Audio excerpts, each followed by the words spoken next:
Hello and welcome. Today we are diving into one of the most fundamental ideas in all of physics. Seriously.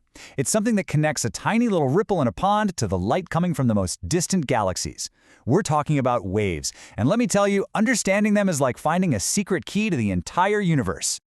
Now, this explainer is part 12 of our larger series on the fundamentals of physics. We're going to be building directly on what we've already covered about energy and motion to answer a really big question. How does that energy actually travel from point A to point B?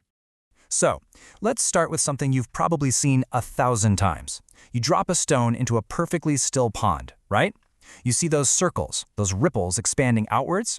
Well, what you're actually seeing, that's the key. It's the key to understanding a huge piece of how our universe actually works.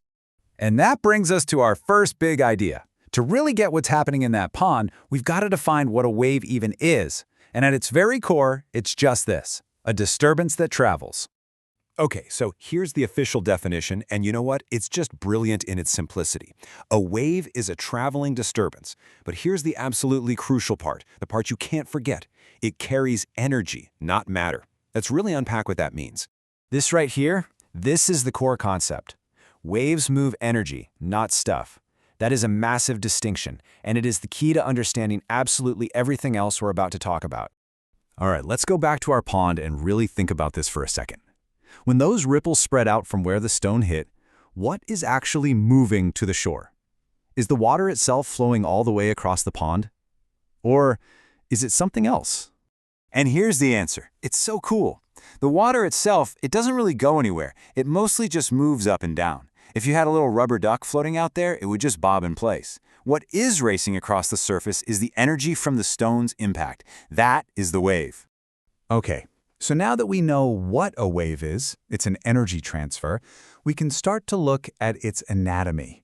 And it turns out pretty much every single wave, whether it's in water or from a star, can be described using the same basic set of properties. So, think of this diagram as our blueprint.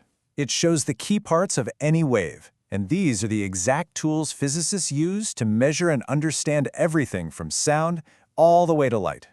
First up is wavelength, and this is exactly what it sounds like, right?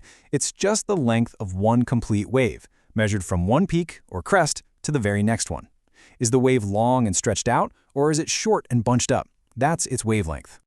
Next, we've got frequency. So imagine you're just standing in one spot and these waves are passing you by. Frequency is how many of those wave peaks pass you every single second. We measure it in something called hertz, or 8Z. So a really high frequency just means a ton of waves are zipping past you super quickly. Then we have amplitude. This is all about the wave's height, or its intensity, how far up or down it moves from its calm, middle position. And this is so important because the amplitude tells us how much energy the wave is carrying. A tiny ripple has a low amplitude. A giant tsunami has a massive amplitude. More height means more energy. Simple as that. And finally, we have wave speed. Now be careful not to confuse this with frequency. Wave speed is simply how fast that disturbance, the wave itself, is traveling from point A to point B. It's the speed of that energy transfer we keep talking about. So, wavelength, frequency, amplitude, and speed. Why did we just break all of that down? Well, because this simple toolkit, this blueprint, it isn't just for waves in a pond. It is absolutely universal. And this is the part that is just incredible. Those same four properties, wavelength, frequency, amplitude, and speed, they describe every single kind of wave you can think of. They describe ripples in water, yeah, but also the sound traveling through the air to your ears, and even the light from a star that has traveled for billions of years to get to us. It's all the same physics. I mean, how amazing is that? A simple set of rules that we can see just by tossing a rock into a pond also explains the light from the very edge of the universe. It all follows the same fundamental principles. Which, it leaves us with a pretty fascinating question. If these rules are so universal, what else can they explain about the world we see every single day? That's a thought to carry with you.